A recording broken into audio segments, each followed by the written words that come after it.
These are very important questions so that people can make informed choices. Let's first have a look at some of the questions of age. Radiometric dating.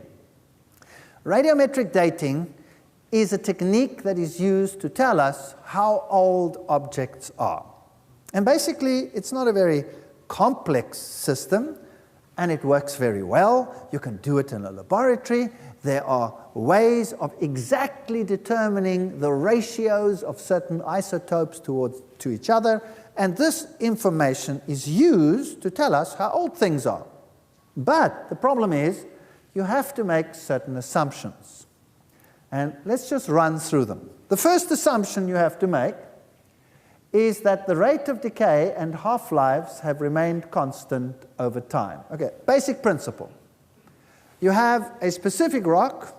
In that rock, you have elements which decay by radioactive decay.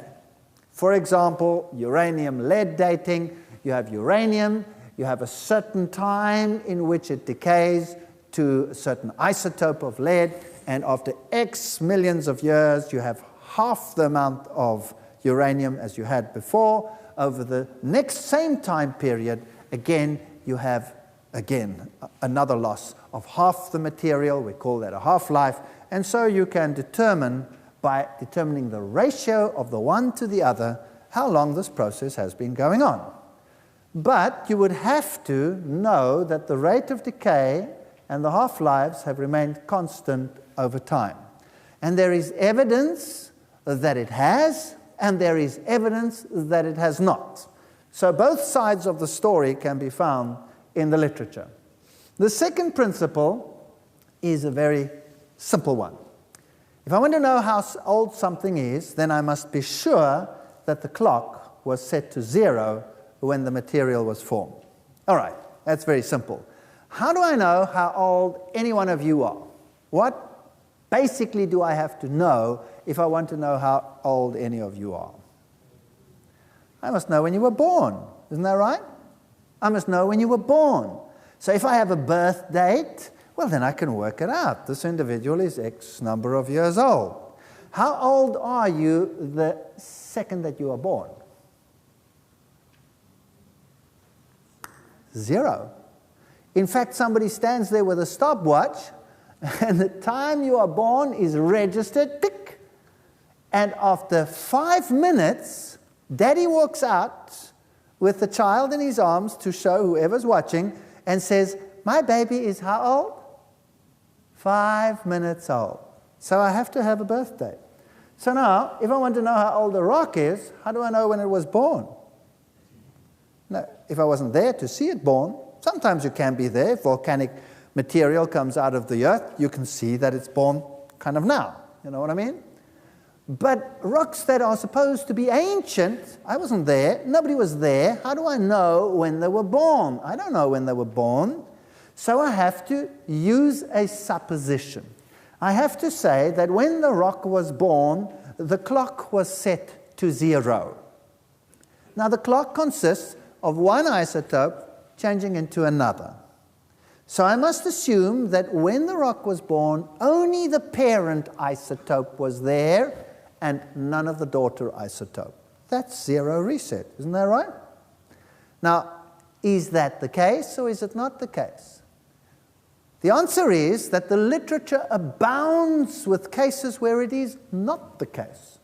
Where, for example, volcanic ejecta comes out of the rock right now in Hawaii or in New Zealand, and you measure it, send it to the laboratory for dating, and it can measure anything from a few million to hundreds of millions of years old. Now, if that is the case, then is the clock set to 0, yes or no? Obviously not.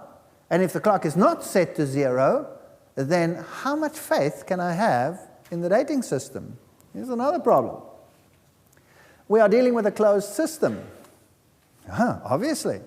If I'm going to determine ratios of one to another, it must be a closed system. Can you imagine, here in the front, I have a timer, a sand timer, you know, like an egg timer?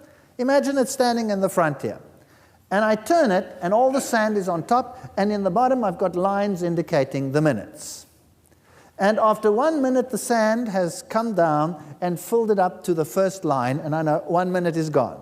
After another minute, the second line. After a third minute, the third line, etc. That's how the clock works.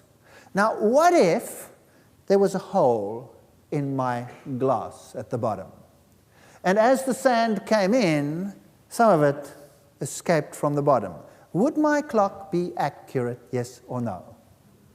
No, it would not be accurate. Same with a rock. If I'm dealing with a rock, and the elements inside that rock somehow were able to escape a hole in my clock, would I be able to use that sand in there as a time mechanism, yes or no? No. Question.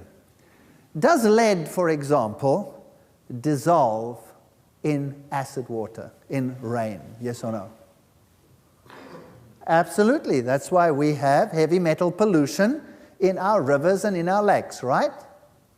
So, if it rains and water falls on the rocks, and the rocks are porous and the water goes through, can I wash out some of the elements, yes or no?